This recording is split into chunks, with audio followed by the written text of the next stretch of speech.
And it looked like Michael Jordan trainer has shared his thoughts about Caitlyn Clark injury and how he was able to transform MJ into the player we love today. You guys, that Caitlyn Clark more than likely is going to miss yet another game. Now, many people has been speculating about her going to see other doctors, claiming that, the injury could be worse than what it is, but at the end of the day, it is what it is. Now, I've been a strong advocate, me and one other person, about this Caitlyn Clark adding this muscle to her body very quickly. What do Michael Jordan's legendary trainer, Caitlyn Clark's groin, and a swarm of panicked fans have in common? No, it's not a twisted punchline. It's today's breaking news, and it's oddly intense. When the guy who kept MJ in one piece starts sounding alarms, people pay attention. Now Caitlyn Clark fans are spiraling like it's Game 7 in overtime. What exactly did he say? Why is everyone losing it online? And how did one sore groin become the nation's top headline? Buckle up. This isn't just a stretch. It's a full-blown injury saga. Let me ask y'all something. How come the NBA and these high profile Hall of Famers, Hall of Fame trainers, Hall of Fame coaches, they more concerned about my precious CC than the WNBA? You hear me? It just don't make sense to me. I don't think they really just understand what's going on. They don't appreciate her. She don't need them. They need her at the end of the day. Am I right or am I wrong? I'm waiting. I know I'm right. She was torching the court like it was NBA Jam, draining logo threes, slicing through traffic with floaters, and dishing no-look passes like she had eyes in her sneakers. And now we're supposed to believe she needs to sit out the season because her groin called it quits? That's the spin now? After she just roasted Team Brazil like it was a cookout? Please, try saying that with a straight face while watching the clips. She looked like Steph Curry with a chip on her shoulder and zero chill in her release. Trainer did speak about Caitlyn Clark actually putting on muscle, and he compared everything to Michael Jordan, how he was able to help him overcome his injuries. So if you guys didn't know, MJ, his second year, because the NBA used to be just as physical, or if not more physical, than the current WNBA. Now, the referees wasn't as bad. These are probably the worst referees we've seen in all of basketball ever, bro. Now, with all that being said, the homeboy over on Twitter, Mike, he put together a collection of tweets kind of breaking down his thoughts as well about this whole situation. He stated, "This is what I mean when I say I think Caitlyn Clark adding a lot of muscle so quick may have impacting her mechanics, thus leading to so many soft tissue injuries." What's wild is how suddenly everyone, from NBA Twitter trolls to washed-up G-Leaguers, thinks they're licensed orthopedic surgeons. They're diagnosing Caitlyn Clark like they're starring in House, MD, confidently naming muscles they couldn't locate with a map and a flashlight. Meanwhile, the WNBA's injury updates feel like they were written by the CIA. Lower body soreness. That's all we get. No details, no timeline, just vibes. That could mean anything from a mild strain to a full-on existential crisis. Transparency? Nah. Just enough mystery to launch 1,000 hot takes and a nationwide groin panic. What is it about Caitlyn Clark? She's got it. She's got swagger. She's got, if you will, balls.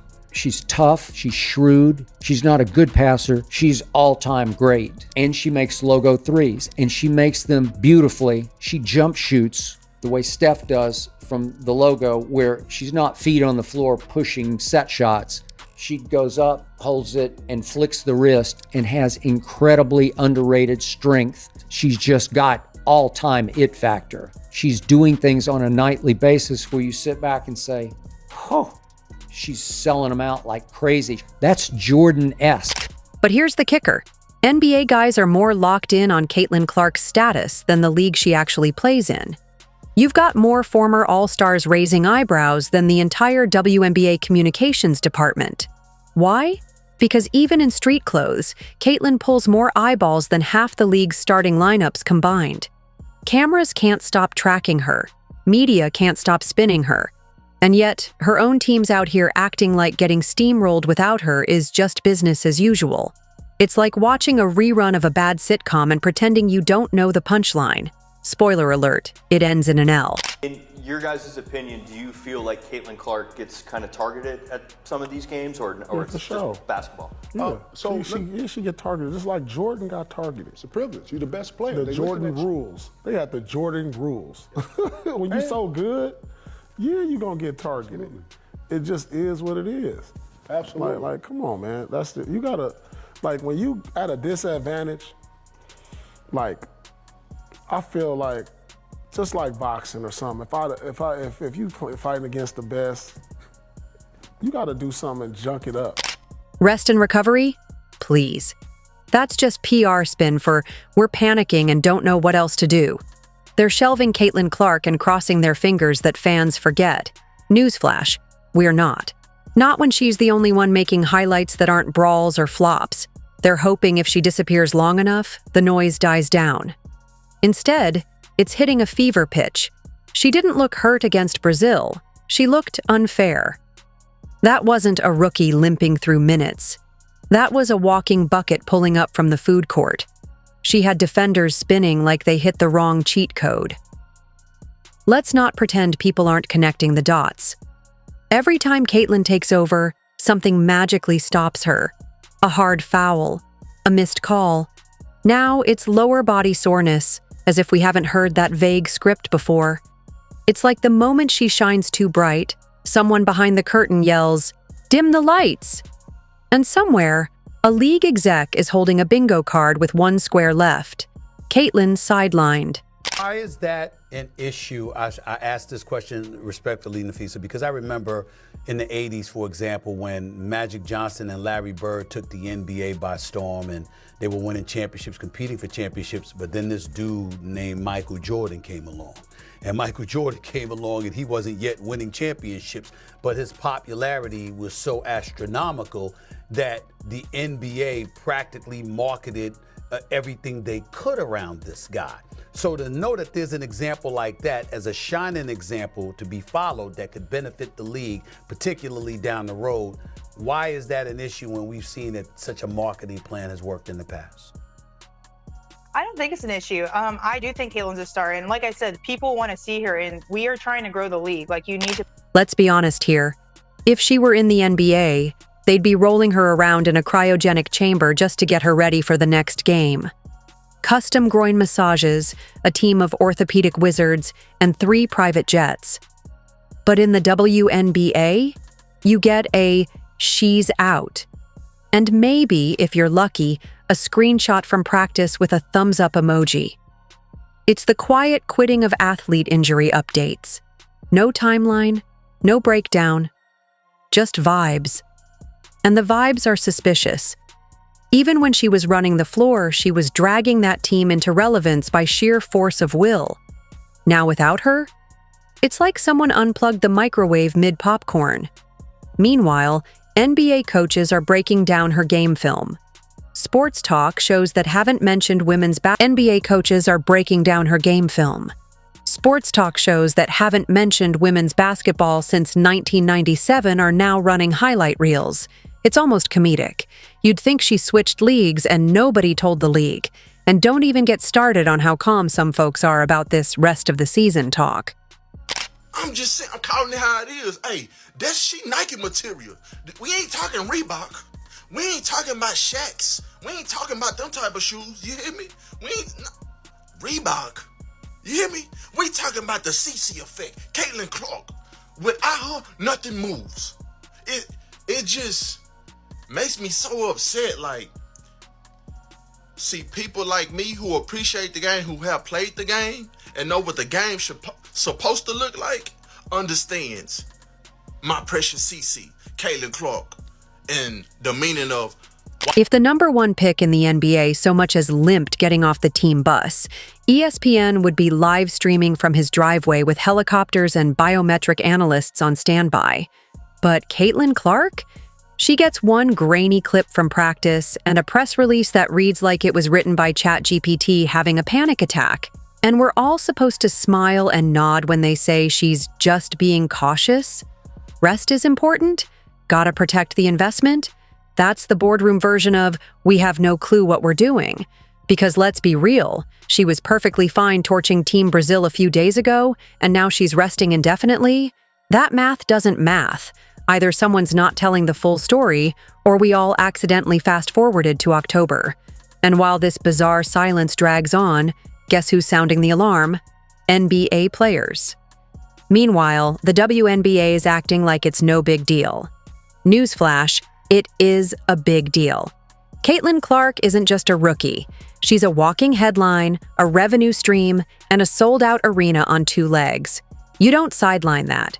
You protect it. You prioritize it. You don't let a phenom turn into an afterthought. Look, Matt's right. I totally agree with him. And I agree, this is just rookie hate. They did this to Michael Jordan, okay? This is what when you are a hot shot rookie, and she hasn't totally dominated the league, obviously. She hasn't dominated at all, but she's putting up great numbers for a rookie. But Jordan came in averaging 28 points, and people were physical with him. We know he got iced out of the All-Star game and stuff like that. So this is normal. It's oddly, the WNBA looks more physical than the NBA at this point. But Matt is right in that, like, look at Aaliyah Boston. I think she should have, stepped to her, and you do protect your teammates. And look, if she's genuinely hurt, fine. Nobody wants to see an injury get worse. But that's the thing. Nobody's buying it, because she didn't look hurt. She looked annoyed. She looked like someone who wanted to torch every defender in a 12-mile radius, and was instead being told to sit down and sip Gatorade. The conspiracy theories? Oh, they're thriving. Some say she's being protected. Others say she's being punished. Then there's the theory that she's a walking ratings magnet, and they're trying to stretch her shelf life like it's premium cable. Whatever it is, it's murky. And murky doesn't sit well with fans who watched her drop 30-foot daggers 3 days ago and are now being told she needs indefinite yoga. The only thing that's clear is this. Without Caitlyn, the buzz dies. Not slows down, dies. The only other player making headlines is the one trying to injure her. Everyone else is either missing layups or missing the point. So, what are we doing here? If this is about load management, then someone needs to buy a dictionary. You don't manage the load by shelving the only generator keeping the lights on. You manage it by surrounding her with support, medical or otherwise. You manage it by realizing you've got the LeBron of your league in rookie form and treating her like a generational asset, not a PR inconvenience. Are the Indiana Fever thinking about shutting down Caitlyn Clark for the year? This was an announcement from them earlier today. Many of you know Caitlyn Clark has been dealing with a groin injury this year. She picked it up in June against Seattle. She missed a bunch of games and then re-aggravated it against Connecticut just a few days before the All-Star game. She's been out since. She's missed 11 of 23 games this year. But this is the statement today from the Fever. Caitlyn Clark underwent further medical evaluations earlier this week, which confirmed that no additional injuries or damage were discovered. This is very good. Clark will continue working with the medical team on her recovery and rehabilitation, with the priority on her long-term health and well-being. So yes, rest if she needs to. But if this is just league politics wrapped in bubble wrap and vague statements, then good luck explaining that to the fans still refreshing Twitter looking for real updates. Because one thing's clear, the groin didn't break. The system did. And now it all makes sense. The sudden rest period, the strategic silence, the PR tap dance. Because somewhere along the line, Caitlyn Clark went from laser-focused sniper to walking orthopedic concern. Why? Because they had her bulk up like she was training to fight kangaroos. Muscle gain is great, unless it starts turning your agility into molasses and making your groin write resignation letters mid-game. Everyone cheered when she added muscle in the off-season. Strength, durability, she's ready for the grind. But no one mentioned the trade-off. Agility goes down, flexibility tanks, and suddenly your lower body feels like it's being held together by a TikTok filter and athletic tape. She went from gliding like a deer in open court to stiff-stepping like she just got off a red-eye flight in coach. And let's talk about those thighs. Oh, the thighs. The internet was drooling over them like she was auditioning for a Marvel movie. She's one of the best athletes we've seen period. Like, let's not talk about women's sports, men's sports. She is an elite athlete on her own caliber, in her own tier. I'm really excited for what it means for women's sports, because more eyeballs means these women get to have the salaries that they deserve. They have the resources that they deserve, that they have earned and worked for. We can't just have a top tier female athlete be a top tier female athlete without it coming with but and. Right. And but. There has to be some kind of polarization. There has to be some kind of controversy. The whole narrative of having to protect Caitlyn Clark has a lot of nuance behind it, and nobody is having those conversations. Meanwhile, anyone who's actually done high-performance training with heavy quads knows those suckers pull back. There's a reason sprinters look like coiled wires, not brick walls. When those thigh muscles get too dense too fast, your joints start filing complaints and your groin sits in the corner saying, "Good luck, buddy." Ask anyone who's ever sprinted full force with overloaded quads. The strain creeps in slowly, like a bad sequel. You think you're fine, and then snap, pull, twinge. Suddenly you're walking like a cowboy in a spaghetti western. And the groin? Oh, the groin doesn't forget. Once you tweak it, it becomes your life coach. Every step, every pivot, every laugh too hard at a bad joke. It reminds you. And rehab? Welcome to months of baby steps and emotional damage. Caitlyn wasn't built for bulky. She's a finesse player. She plays angles. She lives in space. She doesn't need to push through defenders like she's Derrick Henry. She needs to dance past them like she's leading a jazz ensemble. And now, high-impact sport? Tight muscle chains? Yeah, it's the perfect recipe for a strained groin, tweaked hamstring, or sudden mystery soreness that can't be explained but somehow requires an MRI and a therapist.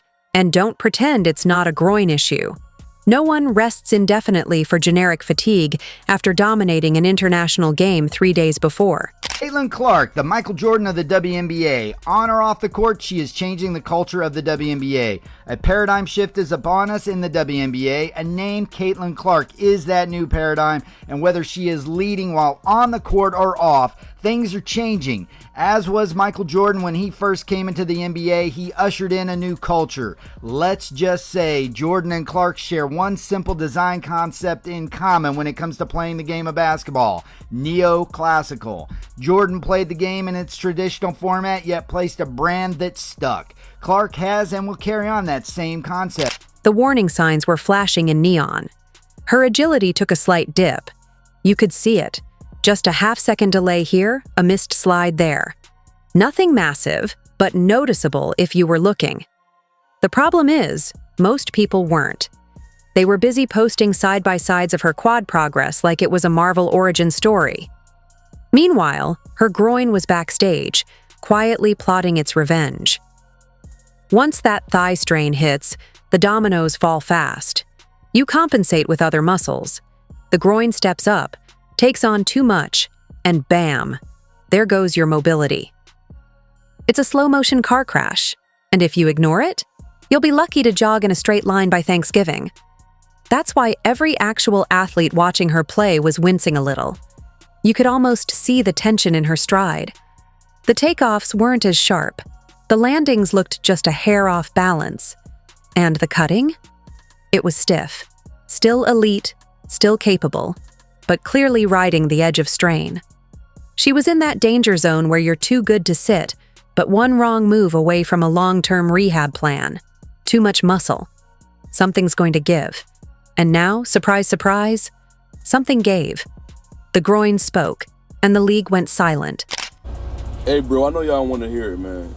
Y'all WNBA true fans, all 24 of y'all don't want to hear the fact of this is 1,000% the golden goose. I don't care if they selling race. I don't care if they selling drama. I don't care if it's not about basketball. We have never seen the WNBA this hype. It could be negative or positive. It don't matter. What is Caitlyn Clark's foul doing on CNN? They got the girl getting hit in her head on CNN like it's Obama. So now she's resting, which is corporate code for, we don't know how bad this is, but it's bad enough to keep her out of sight. And instead of coming clean, the league is dribbling out half facts like they're guarding the nuclear codes. Caitlyn doesn't need secrecy. She needs the best sports scientists money can buy. The top orthopedic surgeons, the best rehab team, not another vague timeline and a foam roller. This isn't the time for trial and error. This is the time to call in the Avengers of sports medicine. Fly them in, wrap her in stem cell magic, give her the Tom Brady treatment, hyperbaric chambers, cryotanks, the whole icy buffet. You don't treat your league's future like a clearance rack project. You protect the investment, you future-proof it, because if this turns chronic, it's game over. And that's why sitting out isn't just an option. It's a necessity, not forever, but until she's 110% rebuilt, until she can twist, turn, and pivot without that moment of hesitation that screams, not yet. TV, I was watching Caitlyn Clark in the Indiana Fever. So I've compared her to Michael Jordan, not stylistically, obviously, but in merchandise sales, kind of a dynastic TV rating changer. And in year one, like you just were like, wow, nobody plays like that. And then in year two, Michael Jordan got hurt. And then in year two for Caitlyn Clark, she's getting banged up and hurt. Why did MJ always get hurt early? Because they were tackling him. Nobody knew how to stop him. And the WNBA officiating is just changed. Like it was always a physical league. Now it's insane. So last night she gets hurt again. And maybe next time, stop trying to turn every finesse player into a weight room warrior. Let shooters shoot. Let artists paint. Caitlyn Clark wasn't built to bulldoze. She was built to glide, explode, and strike from anywhere on the court. She doesn't need linebacker legs. She needs freedom of motion, a quick first step,